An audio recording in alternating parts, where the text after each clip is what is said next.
और सरकार के सामने 5 किलो अनाज के लिए लाइन लगाकर खड़ा नहीं होना पड़े। जिस तरह से भारतीय जनता पार्टी जेडीयू और राजद ने कर दिया, बिहार की हालत को गर्क में डाल दिया। इस गर्क के कारण मैं किसके साथ जाऊंगा बताइए। मैंने पहले सोचा है नीतीश जी के साथ जाऊँ, नीतीश जी का मानसिक स्थिति ठीक नहीं, सोचा लालू जी के साथ जाऊँ। अब लालू बेचारा क्या क्या क्या सोचेगा, उसकी क्या सोच है। भारतीय जनता पार्टी कैसे देश को तुला हुआ है, जब वो देशी को बेच रहा है, देश के संपत्ति को बेच रहा है, तो देश की जनता के लिए क्या करेगा। 90 के दशक में बिहार की सत्ता पर लालू यादव का कब्जा हुआ करता था और जंगल राज का हवाला देके बिहार की सत्ता तक नीतीश कुमार पहुंचे और 17 सालों से नीतीश कुमार बिहार की सत्ता पर विराजमान भी है। नीतीश कुमार के तरफ से हमेशा यह दावा वादा किया जाता है कि बिहार में विकास की गंगा बह रही है, लेकिन हालिया दिनों की बात कर ली जाए तो बिहार में महागठबंधन की सरकार है। ये वही नीतीश कुमार है जो खुले मन से हमेशा लालू यादव और तेजस्वी यादव पर निशाना साधते थे, लेकिन वर्तमान स्थिति देख लीजिए कि आज लालू यादव और नीतीश कुमार एक ही नैया पर सवार हैं। लगातार 32 सालों तक दोनों दलों ने बिहार में कब्जा भी करने का काम किया, लेकिन सबसे बड़ा सवाल उठता है कि बिहार की जनता को वाकई में उसका हक मिल पाया, विकास बिहार का हो पाया। ये तमाम मुद्दों पे बात करने के लिए हमारे साथ सर हैं, जगदीश सर हैं पदम, और 26 तारीख को ये नई पार्टी लॉन्च करेंगे। सर से बात करेंगे और समझने की कोशिश करेंगे कि जिस प्रकार से लगातार 32 सालों से नीतीश कुमार, लालू यादव का वर्चस्व रहा है, बिहार के मुख्यमंत्री नीतीश कुमार भी है, क्या बिहार की जनता को उनका हक मिल पाया। सर 32 साल हो चुके हैं, लालू यादव, नीतीश कुमार बिहार की सत्ता पर बरकरार रहे। लगातार आपने देखा भी होगा, नीतीश कुमार का भी कार्यकाल, लालू यादव का भी कार्यकाल देखा होगा। 26 तारीख को आप पार्टी लॉन्च कर रहे हैं, आपको लगता है कि आखिर जो पार्टी आप नया गठन करेंगे बिहार में, ये क्या कुछ एजेंडा रहेगा और किस प्रकार से काम करेगा, और नया पार्टी निर्माण करने के लिए क्या जरूरत आप आई कि आप नया पार्टी का निर्माण कर रहे हैं। देखिए, आपने अभी खुद ही कहा कि लालू जी के टाइम में जंगल राज था। लालू जी के टाइम में लालू जी शुरू में बहुत अच्छे थे, एक सोशल अवेयरनेस लाए, लेकिन उसके बाद उनकी राज काफ़ी खराब हुई। किडनैपिंग, भ्रष्टाचार, लूटमार, और लोगों को यहाँ तक कि शाम को निकलना मुश्किल हो गया था, और यहाँ पर कोई बिजनेसमैन नहीं रहना चाहते थे। सभी लोग जो भी पैसे वाले थोड़ा बहुत थे वो घबराते थे। तो लालू जी का हवाला दे करके नीतीश कुमार जी ने सही बोला कि एक सब लोग सांस नहीं ले पा रहे थे, तो उनको सांस को दिलाने के लिए, और नीतीश जी का भी 5 साल, जो पहला 5 साल रहा 2005 से लेकर 2010 तक, उन्होंने काफ़ी कोशिश की, लेकिन उसके बाद उनमें एरोगेंसी आ गई और वो अपने रास्ते से भटक गए, और उसके बाद सुशासन से कुशासन रंग हो गए। आज उनके राज्य में, मैंने तो किसी भी राज्य का विकास जो होता है एक ही चीज़ से होता है, वो है शिक्षा। एजुकेशन इन्होंने बिल्कुल खत्म कर दिया। अब इस आदमी का मानसिकता देखिए कि कैसे मुख्यमंत्री बना हुआ है बिहार के लोगों को छल कपट करके, कि मुख्यमंत्री एक टीचर की बहाली गांव के ग्राम पंचायत से करवाता है। तो ग्राम पंचायत से शिक्षा की बहाली कैसे होती है? शिक्षक ऐसा चीज़ है, डॉक्टर एक ऐसा चीज़ है, डॉक्टर आदमी का शरीर का इलाज करता है और शिक्षा उसकी विकास करता है। वो विकास करने वाला आदमी को ऐसा आदमी से ऐसे लोगों से अपॉइंटमेंट कराता है जो खुद शिक्षा नहीं लिए, तो और बेसिक शिक्षा ही इन्होंने खत्म कर दिया। आप देखिए कि 32 साल में भारतीय जनता पार्टी, जेडीयू और राजद तीनों मिलकर के इस देश को, इस राज्य को चलाया, और तीनों मिलकर क्या बनाया? थोड़ा बहुत ब्रिज बना दिया, थोड़ा बहुत रोड बना दिया। इसके अलावा आप लड़कियों को साइकिल दे रहे हैं, स्कूल में पढ़ाने वाले टीचर ही नहीं है। आप देखिए कितने गवर्नमेंट स्कूल के लोग बेचारा क्लर्क भी बन पाए या नहीं बन पाए। सबसे क्वेश्चन है, मजदूर के बेटा मजदूर ही बना। तो बिहार का कोई विकास नहीं हुआ। और आज आपको बता दूं कि पूरे देश में बिहार को सबसे पिछड़ा हुआ माना जाता है। ये अपने आप को जो बोल रहे कि हम शासन बाबू अच्छे हैं, इनकी तो अभी हाल फिलहाल का 2-3 बातें इतनी ऐसी लगी कि इनकी मानसिक संतुलन एक खो बैठे हुए। लेकिन सबसे बड़ी विडंबना है सर कि आप देखिएगा कि जिस प्रकार से दोनों अभी साथ में सरकार चला रहे हैं, 15 में महागठबंधन के साथ चुनाव लड़े। यही तो हमें कहना है कि नीतीश जी बीजेपी के साथ 15 साल तक राज करके, खास करके अति पिछड़ा, शेड्यूल कास्ट, दलित, वंचित लोगों का पढ़ाई को जब छीन लिया, अनपढ़ रहे, तभी तो आज भारत सरकार हो चाहे जो भी सरकार हो, 130 करोड़ में 84 करोड़ आदमी को भिखमंगा बना दिया है।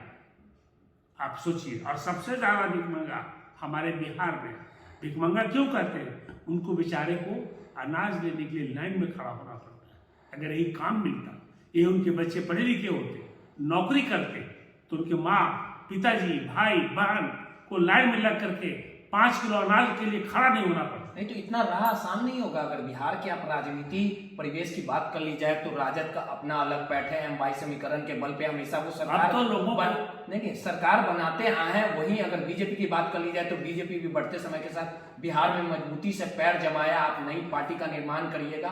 और अगर बिहार में अगर जाति की बात कर ली जाए तो जाति की राजनीति जो है वो हावी होती है। और जो आप पार्टी का निर्माण करिएगा, किस प्रकार बिहार की जनता को रिझाइएगा और क्या कुछ रोड मैप रहेगा आपका? हमारा रोड मैप रहेगा बिहार की जनता के लिए कि यहाँ अच्छी शिक्षा दिया जाएगा गरीब के बच्चों को। वही शिक्षा दिया जाएगा जहाँ पर DM और SP और बड़े अफसर और बड़े बिजनेसमैन के बेटा पढ़ते हैं, उसी तरह का यहाँ के गरीबों बच्चों को भी शिक्षा दिया जाएगा। उनकी टीचर उसी तरह के होंगे जैसे केंद्रीय विद्यालय में शिक्षक होते हैं, जैसे प्राइवेट स्कूल में शिक्षक होते हैं।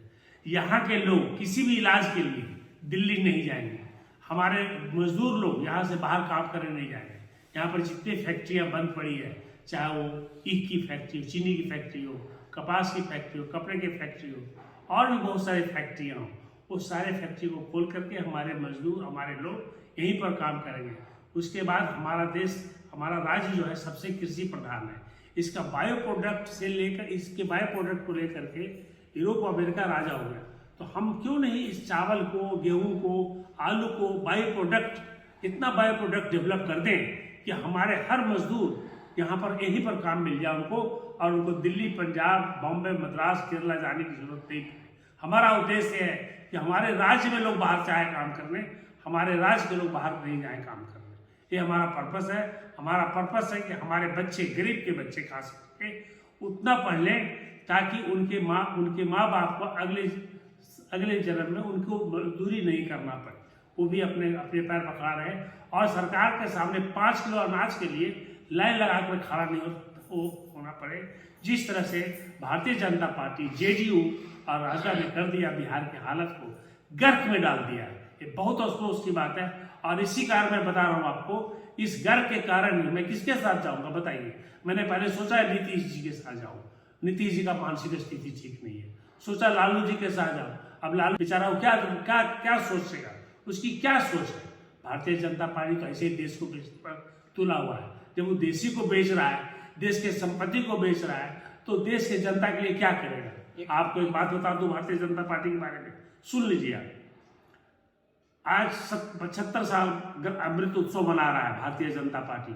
उसको ये पता होना चाहिए कि हर प्रधानमंत्री हमारे देश के PSU बनाया, हर पार्टी, चाहे वो जवाहरलाल नेहरू प्राइम मिनिस्टर हो, चाहे लाल बहादुर शास्त्री हो, चाहे इंदिरा गांधी हो, चाहे अटल बिहारी वाजपेयी हो, BP सिंह हो, राजीव गांधी हो, नरसिम्हा राव जी हो, इवन देवगौड़ा गुजरात थोड़ा देर के लिए बने, उन्होंने सभी ने यहाँ पर PSU बनाया, और हमारा PSU बढ़ करके 335 हो गया। लेकिन हमारा ये भारतीय जनता पार्टी जो आज चल रही है, उसने एक भी PSU नहीं बनाया, और अच्छे नवरत्न PSU 23 बेच चुके हैं। 135 हमारा अपना संपत्ति बेचने पर लगे हुए हैं, जहां पर गरीबों को नौकरी मिल सकता है। अभी आपको बता दूं, 200 प्लेटफॉर्म बेच चुके हैं, 90 लोकल पैसेंजर बेचने पर लगे हुए हैं, एयरपोर्ट बेच दिए हैं, पोर्ट बेच दिए हैं, हमारा BCCL को बेचने पर लगे हुए, NTPC को लगे हुए, रूरल इलेक्ट्रिफिकेशन को लगे हुए, क्या आपको नाम गिनाऊं, जहां पर अच्छा से PSU बना करके अगर सरकार चाहती भारतीय जनता पार्टी, तो वो भी अब मैं चाहता हूं कि भारतीय जनता पार्टी अब ना केंद्र में आए, क्योंकि अगर आ गया तो यहाँ के लोग अभी 80 करोड़ के लोग लाइन में लगे हुए हैं, 100 करोड़ से ज़्यादा लोग 2024 के बाद पैसे बेघर बन जाएंगे। एक आखिरी सवाल है सर, पार्टी का निर्माण आप कब कर रहे हैं, बिहार दौरे पे कब से निकलिएगा? और सबसे बड़ी बात है कि जब आप पार्टी का निर्माण करिएगा तो जो आपके विरोधी रहेंगे नीतीश कुमार हो, तेजस्वी यादव हो, वो जरूर उनके नेता निशाना साधेंगे कि 2024 में जो लोकसभा का चुनाव है, 25 में विधानसभा का चुनाव है, कहीं उसको देखते हुए तो नई पार्टी का गठन आप नहीं कर रहे, इस तरह की बातें जरूर निकलेगी। और अगर जनता आप पे भरोसा करती है तो वाकई में काम होगा जमीन पर। देखिए, जनता को तो हम जनता के लिए आए हैं। मैंने ज़िंदगी में यहाँ पर बिहार जो आए हैं कुछ भी ले नहीं लिया है, निस्वार्थ भाव से आए हैं। और मुझे लगता है कि हमारी ज़िंदगी एक ही है, माता पिता ने एक ही ज़िंदगी दिया है, इसके अगले जन्म किसी ने देखा नहीं। तो मैं चाहता हूँ कि अपनी ज़िंदगी में जहाँ से जन्म लिया हूँ, जहाँ जिस गरीब परिवार में पला हूँ, उस गरीब परिवार को दूँ, कुछ दे के जाऊँ और बिहार को सुधार दूँ। आप मेरी कहानी नहीं जानते, 70 साल तक सफदरजंग अस्पताल एक डिस्ट्रिक्ट हॉस्पिटल रहा, लेकिन जब मैंने बना तो उसको मैंने एक all India institute of medical science के लेवल में ला के खड़ा कर दिया। जब एक छोटा सा डॉक्टर, छोटा सा डायरेक्टर बन करके मैंने हॉस्पिटल को इतना चेंज कर सकते हैं, तो देश का मुख्यमंत्री तो राजा होता है, वो चाहे तो एक दिन में, एक महीने में देश की, राज्य की हालत सुधर सकती है। इतने आपके फैक्ट्रियां बंद हैं, इतने स्कूल में टीचर खराब पढ़ा रहे हैं, तो ये सब ठीक करना पड़ेगा। कब पार्टी बना रहे हैं सर? 26 फरवरी को हमने सोचा है। क्या पार्टी का नाम रहेगा? मैं आपको बता दूंगा, पता चल जाएगा आपको। पार्टी का नाम उसी दिन अनाउंस करेंगे। पार्टी का नाम मत पूछिए, ये पार्टी पब्लिक की पार्टी है, जनता की पार्टी है, विकास की पार्टी है, शिक्षा की पार्टी है, स्वास्थ्य की पार्टी है। हमारे कोई लोग, पार्टी जब आ जाएगी तो यहाँ के कोई लोग दिल्ली, मद्रास, बॉम्बे कहीं नहीं जाएंगे। पलायन रुकेगा। कैंसर का इलाज करने के लिए, हार्ट का इलाज करने के लिए, ब्रेन का इलाज करने के लिए कहीं नहीं जाना होगा। आज हमारा राज्य का आधा पैसा एजुकेशन और हेल्थ पर बाहर के राज्यों में जा रहा है, क्योंकि यहाँ पर इसकी सुविधा नहीं है। इन्होंने वही काम किया कि जहाँ पर रोड बना करके, पुल बना करके पैसा मिल सके, ब्यूरोक्रेट्स, पॉलिटिशियन को, वही काम इन्होंने किया। इसके अलावा इन्होंने कोई काम नहीं किया। और आज एक इन्होंने शराबबंदी की नीति अच्छी है, जरूर अच्छी है, लेकिन जब आप इसको इम्प्लीमेंट नहीं कर सकते तो आपका कोई राइट नहीं बनता कि इसको आप लाएं। आपकी अगर ताकत नहीं है इम्प्लीमेंट करने में तो आप इसको नीति को वापस लेना चाहिए। बहुत सारे राज्य ने ले लाया, ये नहीं कि शराब नीति पहली बार बिहार में आया, इसके पहले बहुत सारे आंध्रा में आए, केरला में आए, सब जगह सब ने वापस लिया अपने कानून, क्योंकि कंट्रोल नहीं कर पाए। आज भी आप डेली पढ़िए, कभी यहाँ पर पकड़ा जा रहा है, कभी पानी में शराब डाला जा रहा है। आपकी सिस्टम खराब है, आपने सिस्टम को खराब कर रखा है। फिर ऐसे में आप शराब नीति ला के क्या करेगा नीतीश जी? मैं आपसे पूछना चाहता हूँ, आपने ग्राम पंचायत तक शराब बनाने की सूचना दे दी और सडनली कहा कि शराब पीना बंद कर दो। आप लोगों का शिक्षित रखे, लोगों को समझ नहीं है। अब शिक्षित लोग क्या करेगा? अब शिक्षित लोग शराब नहीं पिएगा तो क्या करेगा? उसकी समझ ही नहीं है। आर पार की लड़ाई होगी। बिल्कुल। देखिए, सीधे तौर पे पद्मश्री डॉक्टर साहब थे, इन्होंने सीधे तौर पे ऐलान कर दिया है कि 32 सालों से लालू यादव और नीतीश कुमार का बिहार में वर्चस्व रहा है और बिहार के साथ इन्होंने सौतेला व्यवहार किया है। 26 फरवरी को नए पार्टी का निर्माण होगा और आर पार की लड़ाई बिहार के लिए जारी रहेगी। रोहित नटानी, पटना।